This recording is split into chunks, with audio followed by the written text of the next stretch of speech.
Pemirsa TVRI Kaltim, terima kasih Anda masih bersama kami dalam program Cinta Al-Quran.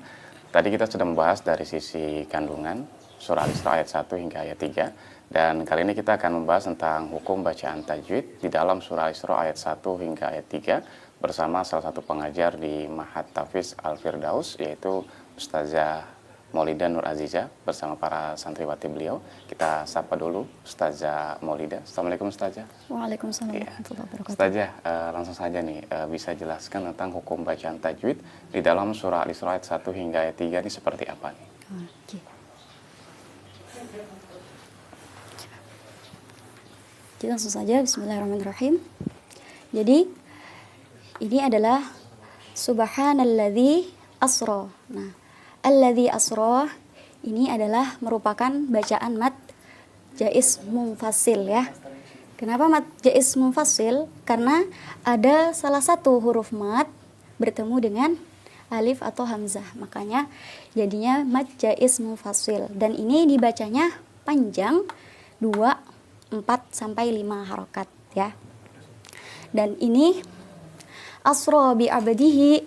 Nah, di sini ada qalqalah sugro. Dipantulkan namun pantulannya kecil ya. Bi'ab. Nah, gitu aja. Kecuali kalau di akhir baru pantulannya harus diperjelas ya. Dijelas banget, dipantulkan sepantul-pantulnya gitu. Lailam. Di sini ada lailam minal masjid. Lailam minal masjid di sini adalah bacaannya idgham bigun. Nah, didengungkan.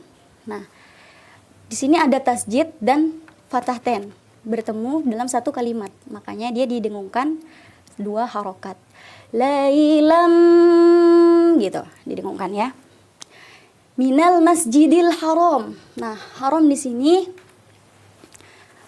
jadi pembacaannya adalah mat tabi'i. Ya, mat tabi'i. Karena kenapa mat tabi'i? Karena ada salah satu huruf mat bertemu dengan huruf hijaiyah. Ini huruf hijaiyahnya dan ini mat tabi'inya. Alif. Jadi huruf mat tabi'i itu ada 3 ya. Alif, waw, dan ya. Dan ini alif. Ilal masjidil aqsa alladzi barakna. Nah, barakna ini dia kaf ini dibacanya hamas ya. Dia seperti mengikuti arah hurufnya. Barok, rok kayak gitu. Seperti huruf ta sama ta itu juga masih hamas juga, sekelompok sama kaf. Barok, tabats, kayak gitu. Jadi mengikuti alur hurufnya.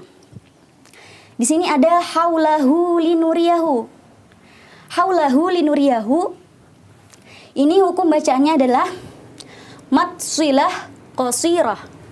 Apa mad silah qasirah? Jadi mad silah qasirah ini adalah ketika ada hak domir atau kata ganti bertemu dengan huruf hijaiyah, dibacanya 2 harokat. Nah, seperti itu. Linuriyahu min ayatina. Min ayatina ini adalah idhar ya, karena ada nun sukun bertemu dengan salah satu huruf idhar. Huruf idhar ada 6 ya. Di antaranya ada ha, hamzah, ha, kho, ain, ghin ya. Terus ini lagi, innahu huwas. Innahu ini di sini adalah bacaan idgham bi gunnah. Gunnahnya ini termasuk gunnah musyaddah yang dibaca panjang 2 atau ditekan 2 harokat, didengungkan. Kayak gitu. Jangan cuma innahu. Nah, ada yang melupakan ini. Haknya idgham bi gunnah ini nggak dipakai. Jadi intinya langsung dibaca, nggak didengungkan. Ada yang menyepelekan seperti itu. Huwas sami'ul basir. Nah, huwas sami' ini adalah termasuk ini alif lam apa? Alif lam syamsiyah ya.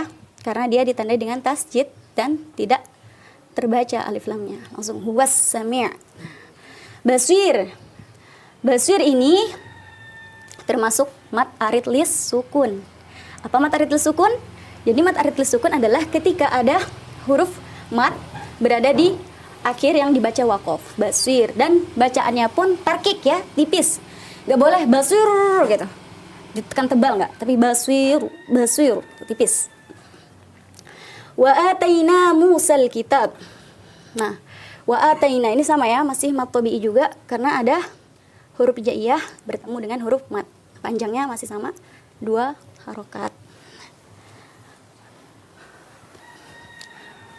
Wa ja'alnahu hudal li bani Israil. Nah, Israil ini hukum bacaannya adalah mad wajib muttasil. Karena dia ada alif bertemu dengan hamzah dalam satu kalimat. Jadi panjangnya bisa sampai 4, 5 atau 6 harokat. Alla tattakhidhu min duni wakila. Nah, wakila ini hukum bacaannya adalah mad iwat ya. Mad iwat itu ketika ada fathah ten di akhir seperti ini, kalimat fathah 2 seperti ini di akhir ayat ya. Jadi dibacanya wakila bukan wakilan ya. Panjangnya 2 harokat. Dzurriyyataman. Dzurriyyataman ini adalah bacaan idhar ya. Dzurriyyataman hamalna. Idhar ketemu dengan huruf ha tadi ya, salah satu huruf idhar. Jadi hukumnya idhar. Jelas ya, memasukkan dengan membaca bacaannya jelas. Ma'anuh dan ini innahu sama gunnah musyaddah juga. Dan ini juga masih mat silah qasirah ya. Sama seperti tadi. Abdan syakura. Abdan ini hukumnya adalah ikhfa ya. Ikhfa apa? Ini termasuk ikhfa hakiki ya, ikhfa hakiki. Jadi yang syakuronya masih sama seperti tadi. Fathah ten, mat iwat. Jadi seperti itu. Baik, Masya Allah. Nah, setelah kita persilakan untuk para santriwati untuk bertanya. Silakan yang ingin bertanya. Assalamualaikum warahmatullahi wabarakatuh. Perkenalkan, nama saya Nafisa.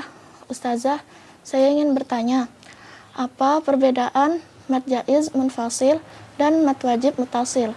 Assalamualaikum warahmatullahi wabarakatuh. Iya, baik, terima kasih. Nah, Ustazah langsung saja nih, apa perbedaannya nih Ustazah?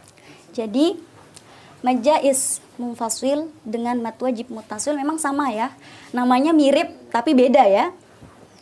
Kalau mad jaiz munfasil seperti yang tadi saya jelaskan, dia itu ada huruf mad bertemu dengan alif atau hamzah. Jadi bacaannya panjang 2, 4 sampai 5 harokat ya.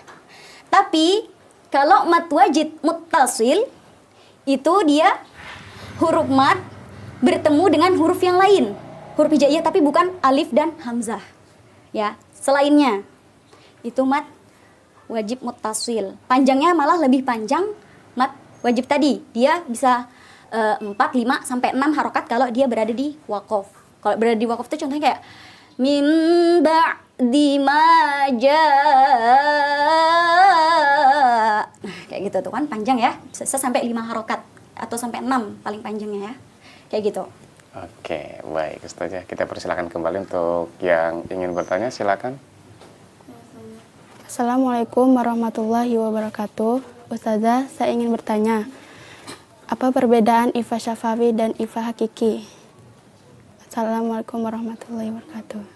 Iya, baik, terima kasih. Langsung saja nih Ustazah, apa nih Ustazah? Kalau ikhfa syafawi, seperti ikhfa itu kan artinya samar ya. Ikhfa syafawi itu ketika ada mim mati bertemu dengan ba. Misalnya tarmihim bihijaratin min sijil, kayak itu tarmihim gitu kan. Mim ketemu dengan ba itu ikhfa syafawi, dia samar ya. Nah, kalau ikhfa hakiki dia itu samar dan masuk ke huruf-huruf ikhfa yang 15 itu kan, huruf ikhfa yang 15 tadi. Nah, itu namanya ikhfa hakiki. Dia tidak, kalau yang ikhfa syafawi kan khusus ke mim sukun sama ba aja. Kalau ikhfa hakiki dia nun sukun yang bertemu dengan salah satu dari huruf ikhfa yang 15 tadi ya.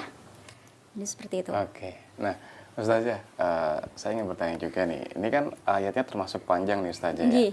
Nah, ketika seseorang membacanya kemudian napasnya tidak cukup, kemudian dia mau berhenti di tengah-tengah ayat nih Ustazah, seperti tadi Ustazah contohkan. Nah, bagaimana dia menentukan di mana dia harus berhenti nih Ustazah? untuk mengambil nafasnya saja. Jadi kalau mau baca, misalnya kan nafas orang berbeda-beda, ada yang panjang, ada yang tinggi, ada yang standar gitu. Itu kita lihat kemampuan kita baca tuh sampai mana. Misalnya yang standar ya, kita ambil misalnya sampai laila gini kan.